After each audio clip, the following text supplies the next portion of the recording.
नेहा, क्या ये NEET paper leak का प्रोटेस्ट सही डायरेक्शन में जा रहा है? तुम्हें क्या लगता है? मैं अगर अपनी राय दूं तो मैं इस मुद्दे में हम बिल्कुल स्टूडेंट्स के साथ हूँ।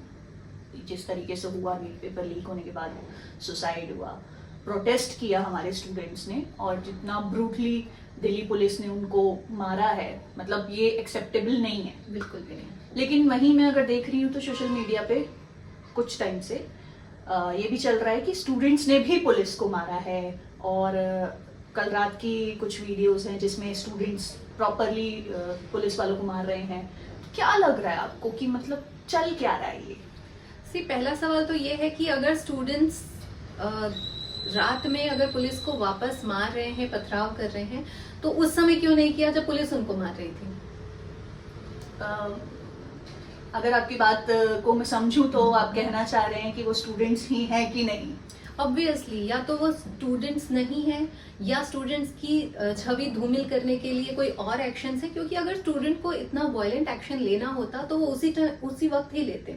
वो अपने साथ लाठी डंडे लेकर आते। हमें पता है कि यहाँ पर पथराव करने के लिए पत्थर भी पुलिस लेकर आई थी, लाठियां भी पुलिस लेकर आई थी, बैरिकेड्स में करंट भी पुलिस ने लगाए थे, इवन लाठी में कील वगैरह भी। Obviously true. हाँ,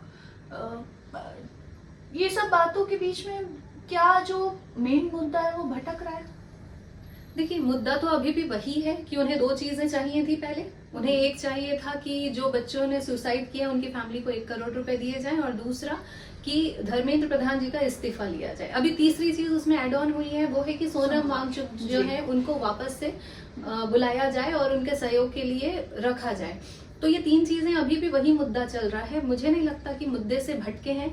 हाँ, क्योंकि प्रदर्शन के बाद जो परिस्थिति उत्पन्न हुई है, तो होता है जनरली कि आप और मैं यहाँ बैठे हुए हैं, हम दोनों के राय जो है, विचार जो है, किसी परिस्थिति को देख के अलग हो सकते हैं, लेकिन जो मेन मुद्दा है मुझे नहीं लगता कि वो मुद्दा भटका हुआ है। जैसे कि अभी हमने सोशल मीडिया पे देखा, स्टूडेंट्स के वीडियोस देख रहे हैं अपन, तो कहीं ना कहीं इससे माइनस पॉइंट जाएगा स्टूडेंट्स पे कि क्योंकि क्या फ़र्क रह गया दिल्ली पुलिस में और स्टूडेंट्स में, ऐसा कहा जा सकता है। क्योंकि जिस तरीके से उन लोगों ने स्टूडेंट्स पे लाठीचार्ज चलाई, आपने बदले में आप किस इंटेंशन से कर रहे हैं वो नहीं देखा जाएगा, बट यहाँ पे बात यही आ जाएगी कि जैसे हमने चलाई तो तुमने भी चलाई, तो ये बराबरी नहीं होगी दोनों की। क्या यहाँ पे ईगो क्लैश हो रहा है?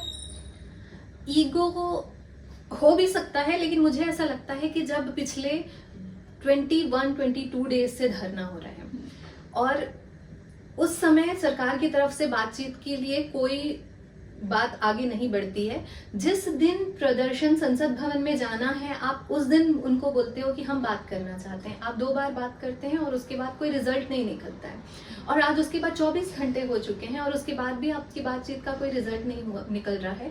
तो क्या सरकार खुद बच्चों को भटकाना चाह रही है, उनको झूठी सांत्वना देना चाह रही है? ये एक बात है कि जिसकी वजह से वो एक्सपेक्ट कर रहे हैं कि बच्चे शांत बैठ जाएं, धरना छोड़ दें और बाकी चीजें जो है वो खत्म हो जाए। इन सब मामलों में एक चीज और नोटिस की जा रही है कि जो बाकी पार्टियां हैं वो अपना रोटी सेक रही है। जो मुद्दे से भटकने की बात आपने करी, वो ये हो सकता है कि जैसे ही कोई एक पार्टी आती है तो लोगों को मौका मिल जाता है ये कहने का कि ये तो सरकार के खिलाफ में है, ये दूसरी पार्टियों के साथ मिल करके मुद्दों को भटका रहे हैं। लेकिन मैं जहां से देख पा रही हूँ वहां से मेरा मंच है, मेरे मंच में मुझे सपोर्ट करने के लिए कोई आया है, उसने अपने कोई पर्सनल बातें भी रखी हैं, मुझे उनसे कोई मतलब नहीं है। मेरा मुद्दा जो है वो यही है और मुझे यही चीजें चाहिए। क्या लगता है आगे?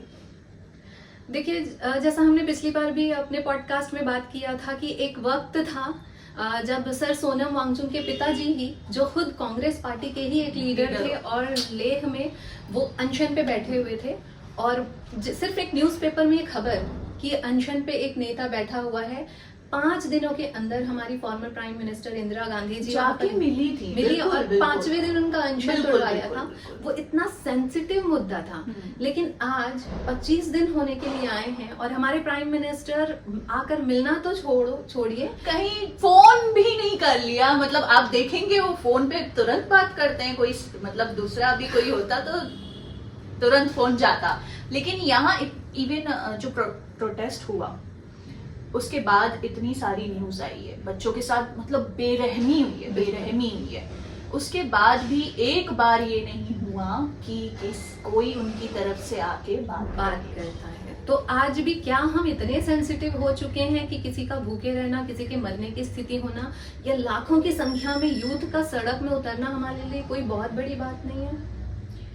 अब पता है, आपकी ये बात सुन के मुझे ऐसा लग रहा है कि ऐसा ना हो कि हमारा देश भी नेपाल बन जाए।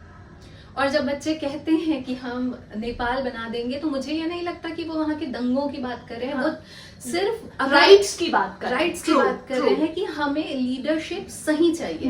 हम ये नहीं कह रहे हैं कि किसी पार्टी को हम बदल देंगे, हम चाहते हैं उसी पार्टी में ही एक सही लीडर है। और यार, जब आप एजुकेशन जैसे मुद्दे पे बात नहीं कर रहे हो तो बचा क्या है? मतलब देश में एजुकेशन पे बात नहीं की जा रही है।